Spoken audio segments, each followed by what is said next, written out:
Bienvenue à cette capsule de l'essentiel. Aujourd'hui, on vous présente les cartes médecine pour découvrir son animal totem. C'est un jeu quand même assez vieux, on s'en sert beaucoup à l'essentiel. C'est quand même un jeu intéressant si vous êtes dans une phase de votre vie où est-ce que vous voulez avoir une meilleure connexion avec vos animaux ou les animaux en général, l'énergie animale, et puis tout ce qu'ils ont à vous offrir. Donc, si on veut regarder tout d'abord à quoi les cartes ressemblent, vous allez remarquer que tout d'abord, on a son chiffre, ensuite son nom, le papillon qui est à l'intérieur d'un cadre, et suivi de plumes, de bois, de corail, différents éléments qui représentent la carte. Donc, il y a quand même quelques petites informations qu'on peut tirer si on connaît bien ces éléments de la nature. On va regarder rapidement le livre. Donc, ici, on pige une carte. Par exemple, j'ai pigé le numéro 9, le papillon. Tout d'abord, quand on a trouvé la page de l'animal qu'on a choisi, vous allez remarquer qu'on peut voir son emblème suivi d'un poème ou d'une pensée. Ensuite, ce qui suit va avoir évidemment le nom de l'animal, suivi d'un mot-clé principal. Donc pour le papillon, on a la transformation.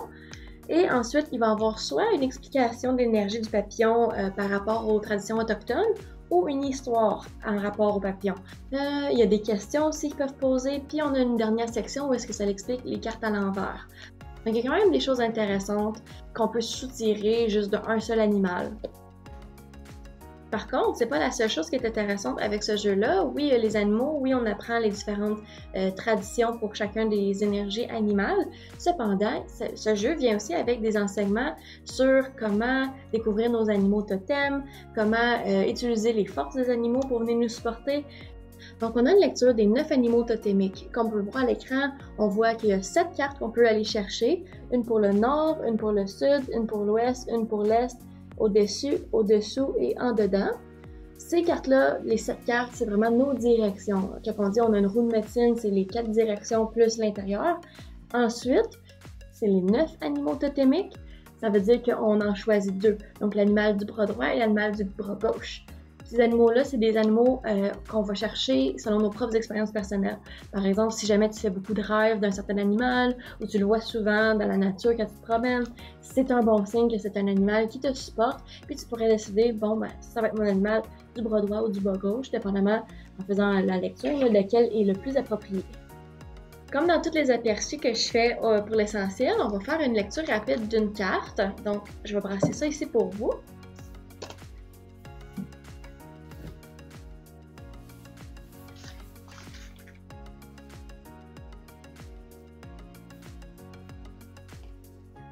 On a encore le papillon.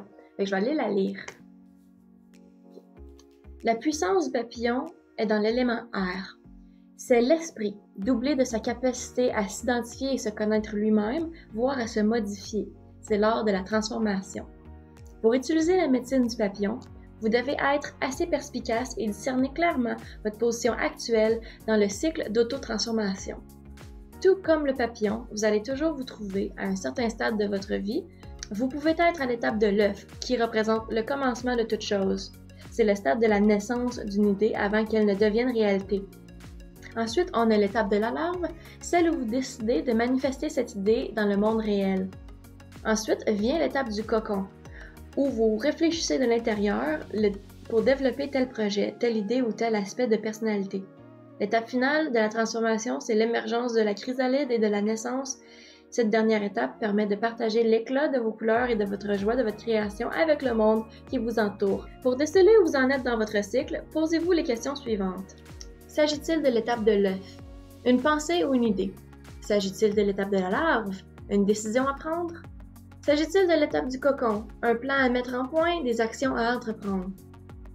En vous posant ces questions, on découvre comment la médecine du papillon vient nous aider à ce moment-ci. Comme vous avez pu voir, c'est un ouvrage assez développé qui touche à beaucoup de facettes sur les traditions autochtones, des éléments, des animaux. Donc, il y a beaucoup de choses à apprendre juste avec cet ouvrage-ci. Vous pouvez l'utiliser par exemple pour faire vos découvertes d'animaux totems de naissance, mais c'est aussi quelque chose qu'on offre ici à l'essentiel si jamais ça vous intéresse d'avoir un accompagnement à ce niveau-là.